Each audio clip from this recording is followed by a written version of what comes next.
बंधुओं नमस्कार। कल की वीडियो में आपने सुना था कि भक्त प्रहलाद ने किस प्रकार अपनी माता के गर्भ में नारद जी से उपदेश सुना और वो बचपन से ही भगवान की ओर उनका रुझान हो गया, वो उन्मुख हो गए भगवान की तरफ। और उसके बाद की कहानी आपको मालूम है। और यहाँ पर इस श्रीमद् भागवत में आज कैसे भगवान नरसिंह प्रकट होते हैं और हिरण्यकश्यप का वध कैसे होता है, ये आज की इस कथा का प्रसंग है। आप सुनिए, देखिए। कहते हैं, नारद जी कहते हैं कि प्रहलाद जी का वचन सुनकर दैत्य बालकों ने उसी समय से निर्दोष होने के कारण उनकी बात पकड़ ली। गुरु जी की दूषित शिक्षा की ओर उन्होंने ध्यान ही नहीं दिया। जब गुरु जी ने देखा कि उन सभी विद्यार्थियों की बुद्धि एकमात्र भगवान में स्थिर हो रही है, तब वे बहुत घबराए और तुरंत हिरण्यकश्यप के पास जाकर निवेदन किया। अपने पुत्र प्रहलाद की इस असह्य और अप्रिय अनीति को सुनकर क्रोध के मारे उसका शरीर थर थर कांपने लगा। अंत में उसने यही निश्चय किया कि प्रहलाद को अब अपने ही हाथ से मार डालना चाहिए। मन और इंद्रियों को वश में रखने वाले प्रहलाद जी बड़ी नम्रता से हाथ जोड़कर चुपचाप हिरण्यकश्यप के सामने खड़े थे और तिरस्कार के सर्वथा अयोग्य थे। परंतु हिरण्यकश्यप स्वभाव से ही क्रूर था। वह पैर की चोट खाए हुए सांप की तरह फुफकारने लगा। उसने उनकी और पाप भरी टेढ़ी नजर से देखा और कठोर वाणी से डांटते हुए कहा, मूर्ख, तू बड़ा उद्दंड हो गया है। स्वयं तो नीच है ही, अब हमारे कुल के और बालकों को भी फोड़ना चाहता है। तूने बड़ी ढिठाई से मेरी आज्ञा का उल्लंघन किया है। आज ही तुझे यमराज के घर भेजकर इसका फल चखाता हूँ। मैं तनिक सा क्रोध करता हूँ तो तीनों लोग और उनके लोकपाल कांप उठते हैं। फिर मूर्ख, तूने किसके बलबूते पर निडर की तरह मेरी आज्ञा के विरुद्ध काम किया है। प्रहलाद जी ने कहा, दैत्यराज, ब्रह्मा से लेकर तिनके तक सब छोटे बड़े चर अचर जीवों को भगवान ने ही अपने वश में कर रखा है। न केवल मेरे और आपके, बल्कि संसार के समस्त बलवानों के बल भी केवल वही हैं। वे ही महापराक्रमी सर्वशक्तिमान प्रभु काल हैं तथा समस्त प्राणियों के इंद्रिय बल, मनोबल, देह बल, धैर्य और इंद्रिय भी वही हैं। वही परमेश्वर अपनी शक्तियों के द्वारा इस विश्व की रचना, रक्षा और संहार करते हैं। वही तीनों गुणों के स्वामी हैं। आप अपना यह आसुर भाव छोड़ दीजिए, अपने मन को सबके प्रति समान बनाइए। इस संसार में अपने वश में न रहने वाले कुमारगामी मन के अतिरिक्त और कोई शत्रु नहीं है। मन में सबके प्रति समता का भाव लाना ही भगवान की सबसे बड़ी पूजा है। जो लोग अपना सर्वस्व लूटने वाले इन 6 इंद्रिय रूपी डाकों पर तो पहले विजय नहीं प्राप्त करते और ऐसा मानने लगते हैं कि हमने 10 दिशाएं जीत ली हैं, वे मूर्ख ही हैं। और आगे कहते हैं कि हाँ, जिस ज्ञानी एवं जितेंद्रिय महात्मा ने समस्त प्राणियों के प्रति समता का भाव प्राप्त कर लिया, उसके अज्ञान से पैदा होने वाले काम, क्रोध आदि शत्रु भी मन मिट जाते हैं। फिर बाहर के शत्रु तो रहे ही कैसे। हिरण्यकश्यप ने कहा, रे मंदबुद्धि, तेरे बहकने की भी अब हद हो गई है। यह बात स्पष्ट है कि अब तू मरना चाहता है, क्योंकि जो मरना चाहते हैं वे ही ऐसी बेसिर पैर की बातें बका करते हैं। अब आगे तूने मेरे सिवा जो और किसी को जगत का स्वामी बतलाया है, सो देखूं तो वह जगदीश्वर कहाँ है। अच्छा, क्या कहा? वह सर्वत्र है, तो इस खंबे में क्यों नहीं दिखता? अच्छा, तुझे इस खंबे में भी दिखाई देता है। अरे, तू क्यों इतनी डींग हाँक रहा है? मैं अभी अभी तेरा सिर धड़ से अलग किए देता हूँ। देखता हूँ तेरा वह सर्वस्व हरि जिस पर तुझे इतना भरोसा है, तेरी कैसे रक्षा करता है। इस प्रकार वह अत्यंत बलवान महादैत्य भगवान के परम प्रेमी प्रहलाद को बार बार झिड़कियाँ देता और सताता रहा।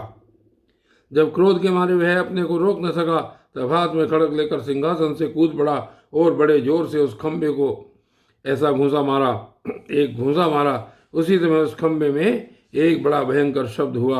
ऐसा जान पड़ा मानो यह ब्रह्मांड ही फट गया हो। वह ध्वनि जब लोकपालों के लोक में पहुंची, तब उसे सुनकर ब्रह्मादि को ऐसा जान पड़ा मानो उनके लोगों का प्रलय हो रहा हो। हिरण्यकश्यप प्रहलाद को मार डालने के लिए बड़े जोर से झपटा था, परंतु दैत्य सेनापतियों को भी भय से कपा देने वाले उस अद्भुत और अपूर्व घोर शब्द को सुनकर वह घबराया हुआ सा देखने लगा कि यह शब्द करने वाला कौन है, परंतु उस सभा के भीतर कुछ भी दिखाई न पड़ा। इसी समय अपने सेवक प्रहलाद और ब्रह्मा की वाणी सत्य करने और समस्त पदार्थों में अपनी व्यापकता दिखाने के लिए सभा के भीतर उसी खंभे में बड़ा ही विचित्र रूप धारण करके भगवान प्रकट हुए। वह रूप न तो पूरा पूरा सिंह का ही था और न मनुष्य का ही था। जिस समय हिरण्यकशिपु शब्द करने वाले की इधर उधर खोज कर रहा था, उसी समय खंभे के भीतर से निकलते हुए उस अद्भुत प्राणी को उसने देखा। वह सोचने लगा, अहो, यह न तो मनुष्य है और न पशु, फिर यह नरसिंह के रूप में कौन सा अलौकिक जीव है। जिस समय हिरण्यकशिपु शीत उधेड़ उनमें लगा हुआ था, उसी समय उसके बिल्कुल सामने नरसिंह भगवान खड़े हो गए। उनका वह रूप अत्यधिक भयावना था। तपाए हुए सोने के समान पीली पीली भयानक आंखें थी। जम्भाई लेने से गर्दन के भाव इधर उधर लहरा रहे थे। दाढ़ें बड़ी विकराल थी, तलवार की तरह लपलपाती हुई, छुरे की धार के समान तीखी जीभ थी और टेढ़ी भौं से उनका मुख और दारुण हो रहा था। कान निश्चल एवं ऊपर की ओर उठे हुए थे। फुली हुई नासिका और खुला हुआ मुंह पहाड़ की गुफा के समान अद्भुत जान पड़ता था। फटे हुए जबड़ों से उसकी भयंकरता बहुत बढ़ गई थी। विशाल शरीर स्वर्ग का स्पर्श कर रहा था। गर्दन कुछ नाटी और मोटी थी, छाती चौड़ी और कमर बहुत पतली थी। चंद्रमा की किरणों के समान सफेद रोएं सारे शरीर पर चमक रहे थे। चारों ओर सैकड़ों भुजाएं फैली हुई थी, जिनके बड़े बड़े नख आयुध का काम देते थे। उनके पास पटकने तक का साहस किसी को न होता था। चक्र आदि अपने निज आयुध तथा वज्र आदि अन्य श्रेष्ठ शस्त्रों के द्वारा उन्होंने सारे दैत्य दानों को भगा दिया। हिरण्यकशिपु सोचने लगा, हो न हो महामायावी विष्णु ने ही मुझे मार डालने के लिए यह ढंग रचा है, परंतु इसकी इन चालों से हो ही क्या सकता है। इस प्रकार कहता और सिंहनाद करता हुआ दैत्यराज हिरण्यकशिपु हाथ में गदा लेकर नरसिंह भगवान पर टूट पड़ा। परंतु जैसे पतिंगा आग में गिरकर अदृश्य हो जाता है, वैसे ही वह दैत्य भगवान के तेज के भीतर जाकर लापता हो गया। समस्त शक्ति और तेज के आश्चर्य भगवान के संबंध में ऐसी घटना कोई आश्चर्यजनक नहीं है, क्योंकि सृष्टि के प्रारंभ में उन्होंने अपने तेज से प्रलय के निमित्तभूत तमोगुण रूपी घोर अंधकार को भी पी लिया था। तदनंतर वह दैत्य बड़े क्रोध से लपका और अपनी गदा को बड़े जोर से घुमाकर उसने नरसिंह भगवान पर प्रहार किया। प्रहार करते समय ही जैसे गरुड़ सांप को पकड़ लेते हैं, वैसे ही भगवान ने गदा सहित उस दैत्य को पकड़ लिया। वे जब उसके साथ खिलवाड़ करने लगे, तब वह दैत्य उनके हाथ से वैसे ही निकल गया जैसे क्रीड़ा करते हुए गरुड़ के चंगुल से सांप छूट जाए। युधिष्ठिर उस समय सब के सब लोकपाल बादलों में छिपकर इस युद्ध को देख रहे थे। उनका स्वर्ग तो हिरण्यकशिपु ने पहले ही छीन लिया था। जब उन्होंने देखा कि वह भगवान के हाथ से छूट गया, तब वे और भी डर गए। हिरण्यकशिपु ने भी यही समझा कि नरसिंह ने मेरे बल वीर्य से डर कर ही मुझे अपने हाथ से छोड़ दिया है। इस विचार से उसकी थकान जाती रही और वह युद्ध के लिए ढाल तलवार लेकर फिर उनकी ओर दौड़ पड़ा। उस समय वह बाज की तरह बड़े वेग से ऊपर नीचे उछल कूद कर इस प्रकार ढाल तलवार के पैतरे बदलने लगा कि जिससे उस पर आक्रमण करने का अवसर ही न मिले। और आगे क्या है, तब भगवान ने बड़े ऊंचे स्वर से प्रचंड और भयंकर अट्ठास किया, जिससे हिरण्यकशिपु की आंखें बंद हो गई।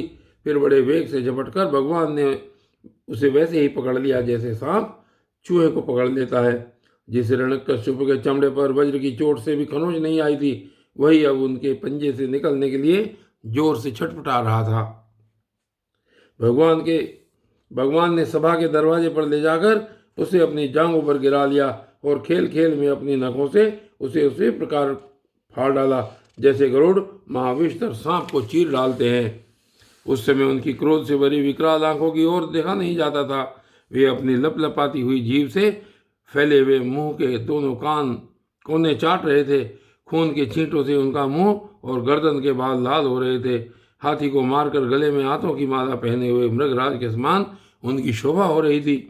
उन्होंने अपने तीखे नखों से हिरण्यकशिपु का कलेजा फाड़कर उसे जमीन पर पटक दिया। उस समय हजारों दैत्य दानव हाथों में शस्त्र लेकर भगवान पर प्रहार करने के लिए आए, पर भगवान ने अपनी भुजा रूपी सेना से, लातों से और नख रूपी शस्त्रों से चारों ओर खदेड़ खदेड़ कर उन्हें मार डाला। युधिष्ठिर उस समय भगवान नरसिंह के गर्दन के बालों की फटकार से बादल तितर बितर होने लगे। उनके नेत्रों की ज्वाला से सूर्य आदि ग्रहों का तेज फीका पड़ गया। उनके श्वास के धक्के से समुद्र क्षुब्ध हो गए। उनके सिंहनाद से भयभीत होकर दिग्गज चिंगाड़ने लगे उनके गर्दन के बालों से टकराकर देवताओं के विमान अस्त व्यस्त हो गए। स्वर्ग डगमगा गया, उनके पैरों की धमक से भूकंप आ गया, वेग से पर्वत उड़ने लगे और उनके तेज की चकाचौंध से आकाश तथा दिशाओं का दिखना बंद हो गया। इस समय नरसिंह भगवान का सामना करने वाला कोई दिखाई न पड़ता था। फिर भी उनका क्रोध अभी बढ़ता ही जा रहा था। वे हिरण्यकश्यप की सभा में ऊंचे सिंहासन पर जाकर विराज गए। उस समय उनके अत्यंत तेजपूर्ण और क्रोध से भरे भयंकर चेहरे को देखकर किसी का भी साहस न हुआ कि उनके पास जाकर उनकी सेवा करे। युधिष्ठिर, जब स्वर्ग की देवियों को यह शुभ समाचार मिला कि 3 लोगों के सिर की पीड़ा का मूर्तिमान स्वरूप हिरण्यकश्यप युद्ध में भगवान के हाथों मार डाला गया, तब आनंद के उल्लास से उनके चेहरे खिल उठे। वे बार बार भगवान पर पुष्पों की वर्षा करने लगी। आकाश में विमानों से आए हुए भगवान के दर्शनार्थी देवताओं की भीड़ लग गई। देवताओं के ढोल और नगारे बजने लगे, गंधर्वराज गाने लगे, अप्सराएं नाचने लगी। तात इसी समय ब्रह्मा, इंद्र, शंकर आदि देवता, ऋषि, पितर, सिद्ध, विद्याधर, महानाग, मनु, प्रजापति, गंधर्व, अप्सराएं, चारण, यक्ष, किमपुरुष, वेताल, सिद्ध, किन्नर और सुनंद, कुमुद आदि भगवान के सभी पार्षद उनके पास आए। उन लोगों ने सिर पर अंजलि बांधकर सिंहासन पर विराजमान अत्यंत तेजस्वी नरसिंह भगवान की थोड़ी दूर से अलग अलग स्तुति की। ब्रह्मा जी ने कहा, प्रभु आप अनंत हैं, आपकी शक्ति का कोई पार नहीं पा सकता। आपका पराक्रम विचित्र और कर्म पवित्र है। यद्यपि गुणों के द्वारा आप लीला से ही संपूर्ण विश्व की उत्पत्ति, पालन और प्रलय यथोचित ढंग से करते हैं, फिर भी आप उनसे कोई संबंध नहीं रखते, स्वयं निर्विकार रहते हैं। मैं आपको नमस्कार करता हूँ। श्री रुद्र ने कहा, आपके क्रोध करने का समय तो कल्प के अंत में होता है। यदि इस तुच्छ दैत्य को मारने के लिए ही आपने क्रोध किया है तो वह भी मारा जा चुका। उसका पुत्र आपकी शरण में आया है। भक्तवत्सल प्रभु, आप अपने इस भक्त की रक्षा कीजिए। इंद्र ने कहा, पुरुषोत्तम, आपने हमारी रक्षा की है। आपने हमारे जो यज्ञ भाग लौटाए हैं वे वास्तव में आप अंतर्यामी के ही हैं। दैत्यों के आतंक से संकुचित हमारे हृदय कमल को आपने प्रफुल्लित कर दिया। वह भी आपका ही निवास स्थान है। यह जो स्वर्ग आदि का राज्य हम लोगों को पुनः प्राप्त हुआ है, यह सब काल का ग्रास है। जो आपके सेवक हैं उनके लिए यह है ही क्या। स्वामिन, जिन्हें आपकी सेवा की चाह है वे मुक्ति का भी आदर नहीं करते, फिर अन्य भोगों की तो उन्हें आवश्यकता ही क्या है। और इस प्रकार आगे उनकी स्तुति हुई। ऋषियों ने कहा, पुरुषोत्तम, आपने तपस्या के द्वारा ही अपने में लीन हुए जगत को फिर से रचना की थी और कृपा करके उसी आत्म तेज स्वरूप श्रेष्ठ तपस्या का उपदेश आपने हमारे लिए भी किया था। इस दैत्य ने उसी तपस्या का उच्छेद कर दिया था। शरणागत वत्सल, उस तपस्या की रक्षा के लिए अवतार ग्रहण करके आपने हमारे लिए फिर से उस उपदेश का अनुमोदन किया है। पितरों ने कहा, प्रभु, हमारे पुत्र हमारे लिए पिंड दान करते थे।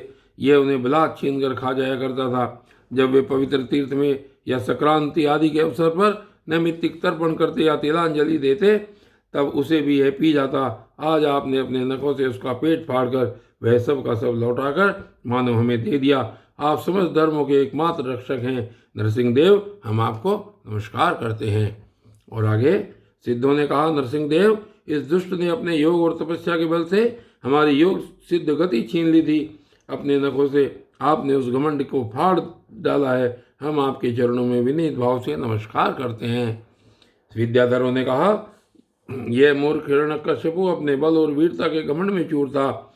यहाँ तक कि हम लोगों ने विविध धारणाओं से जो विद्या प्राप्त की थी उसे इसने व्यर्थ कर दिया था। आपने युद्ध में यज्ञ पशु की तरह इसको नष्ट कर दिया। अपनी लीला से नरसिंह बने हुए आपको हम नित्य निरंतर प्रणाम करते हैं। नागों ने कहा, इस पापी ने हमारी मणियों और हमारी श्रेष्ठ और सुंदर स्त्रियों को भी छीन लिया था। आज इसकी छाती फाड़कर आपने हमारी पत्नियों को बड़ा आनंद दिया है। प्रभु, हम आपको नमस्कार करते हैं। मनु ने कहा, देवादिदेव, हम आपके आज्ञाकारी मनु हैं। इस दैत्य ने हम लोगों की धर्म मर्यादा भंग कर दी थी। आपने उस दुष्ट को मारकर बड़ा उपकार किया है। प्रभु, हम आपके सेवक हैं। आज्ञा कीजिए, हम आपकी क्या सेवा करें। प्रजापतियों ने कहा, परमेश्वर, आपने हमें प्रजापति बनाया था, परंतु इसके रोक देने से हम प्रजा की सृष्टि नहीं कर पाते थे। आपने इसकी छाती फाड़ डाली और वह जमीन पर सर्वदा के लिए सो गया। सत्वमय मूर्ति धारण करने वाले प्रभु, आपका यह अवतार संसार के कल्याण के लिए है। गंधर्वों ने कहा, प्रभु हम आपके नाचने वाले, अभिनय करने वाले और संगीत सुनने वाले सेवक हैं। इस दैत्य ने अपने बल, वीर्य और पराक्रम से हमें अपना गुलाम बना रखा था। उसे आपने इस दशा को पहुंचा दिया है। सच है, कुमार से चलने वाले का भी क्या कभी कल्याण हो सकता है? चारणों ने कहा, प्रभु आपने सज्जनों के हृदय को पीड़ा पहुंचाने वाले इस दुष्ट को समाप्त कर दिया है। इसलिए हम आपके इस चरण कमलों की शरण में हैं, जिनके प्राप्त होते ही जन्म मृत्यु रूप संसार चक्र से छुटकारा मिल जाता है। यक्षों ने कहा, भगवान अपने श्रेष्ठ कर्मों के कारण हम लोग आपके सेवकों में प्रधान गिने जाते हैं, परंतु हिरण्यकशिपु ने हमें अपनी पाल की ढोने वाला कार बना लिया। प्रकृति के नियामक परमात्मा, इसके कारण होने वाले अपने निज जनों के कष्ट जानकर ही आपने इसे मार डाला है। और किम पुरुषों ने कहा, हम लोग अत्यंत तुच्छ किम पुरुष हैं और आप सर्वशक्तिमान महापुरुष हैं। जब सत्पुरुषों ने इसका तिरस्कार किया, इसे धिक्कारा, तभी आज आपने इस कुपुरुष असुराधम को नष्ट कर दिया। वैतालिकों ने कहा, भगवान बड़ी बड़ी सभाओं और ज्ञान यज्ञों में आपके निर्मल यश का गान करके हम बड़ी प्रतिष्ठा पूजा प्राप्त करते थे। इस दुष्ट ने हमारी वह आजीविका ही नष्ट कर दी थी। बड़े सौभाग्य की बात है कि महारोग के समान इस दुष्ट को आपने जड़मूल से उखाड़ दिया। किन्नरों ने कहा, हम किन्नरगण आपके सेवक हैं। यह दैत्य हमसे वेगार में ही काम लेता था। भगवान आपने कृपा करके आज इस पापी को नष्ट कर दिया। प्रभु आप इस प्रकार हमारा अभ्युदय करते रहें। भगवान के पार्षदों ने कहा, शरणागत वत्सल, संपूर्ण लोगों को शांति प्रदान करने वाला आपका यह अलौकिक नरसिंह रूप हमने आज ही देखा है। भगवान यह दैत्य आपका वही आज्ञाकारी सेवक था जिसे सनकादि ने श्राप दे दिया था। हम समझते हैं आपने कृपा करके इसके उद्धार के लिए ही इसका वध किया है। और बंधुओं, आज की वीडियो में बस केवल इतना ही, और आगे की वीडियो में आगे क्या कथा चलती है ये कल देखेंगे। तब तक के लिए धन्यवाद।